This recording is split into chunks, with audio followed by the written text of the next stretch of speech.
Hello friends, आप सभी का फिर से एक बार स्वागत है। मैं अभिषेक, जो आपके लिए हमेशा इंटरेस्टिंग बुक समरीज लेके आता हूँ। तो हम बात कर रहे हैं डैनियल गोलमैन की लिखी किताब इमोशनल इंटेलिजेंस के बारे में। और इस वीडियो में हम जानेंगे इस किताब का अगला टॉपिक एम्पैथी। तो शुरू करते हैं आज का टॉपिक एम्पैथी। सबसे पहले तो इस टॉपिक का मतलब जान लेते हैं। तो इसका सीधा मतलब है सहानुभूति, यानी कि दूसरों की भावनाओं को समझने की क्षमता, दूसरों के दुख को समझने की क्षमता। अगर एम्पैथी के बारे में बात करें तो इसके बिना इंसान रह ही नहीं सकता। लेकिन दुनिया में आजकल वायलेंस इतना बढ़ गया है कि लोगों को इस वायलेंस की आदत सी हो गई है। दूसरों को दुख में, तकलीफ में देख के लोगों को कुछ फर्क ही नहीं पड़ता। और यही चीज़ बहुत ज़्यादा खतरनाक है हमारे फ्यूचर के लिए, हमारी आने वाली जनरेशन के लिए। क्योंकि हेल्दी ह्यूमन रिलेशनशिप के लिए हम इंसानों में एम्पैथी होना बेहद ज़रूरी है। जब हम दूसरों के दुख को समझेंगे तभी तो हम उनकी मदद कर पाएंगे और इसकी वजह से हमारे रिलेशंस और भी स्ट्रांग होते जाएंगे।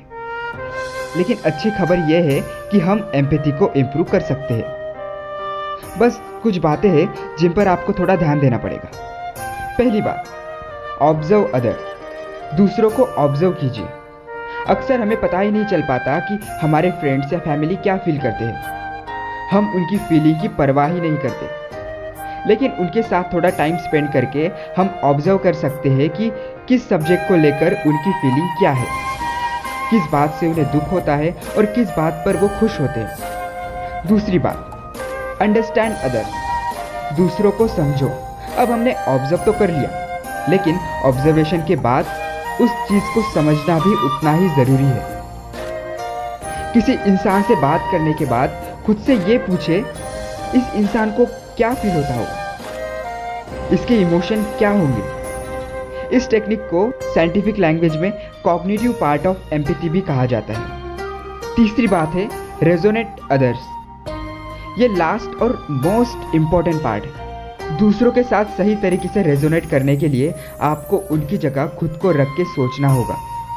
लेकिन बहुत ज़्यादा रेजोनेटिंग भी अच्छी बात नहीं है। जिन लोगों को एलेक्सीथाइमिया होता है, ऐसे लोग अपने इमोशंस को एक्सप्रेस ही नहीं कर पाते, क्योंकि उन्हें समझ ही नहीं आता कि कैसे अपने अंदर की फीलिंग्स को बाहर लाए।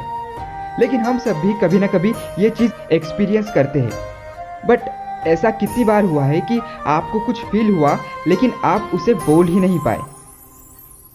आपको जवाब देने की ज़रूरत नहीं, ये सबके साथ होता है। लेकिन मेडिटेट करके हम इसको इम्प्रूव कर सकते हैं। तो इसी के साथ हमारा आज का टॉपिक यही समाप्त होता है। मैं आशा करता हूँ कि आपको ये टॉपिक समझ में आया होगा, क्योंकि बहुत ही ईजी लैंग्वेज में मैंने इस बात को आप तक पहुँचाने की कोशिश की है। और अपने नेक्स्ट वीडियो में हम बात करेंगे अपने नेक्स्ट टॉपिक के बारे में, जो कि है pay attention to your relationship. तो मिलते हैं नेक्स्ट वीडियो में।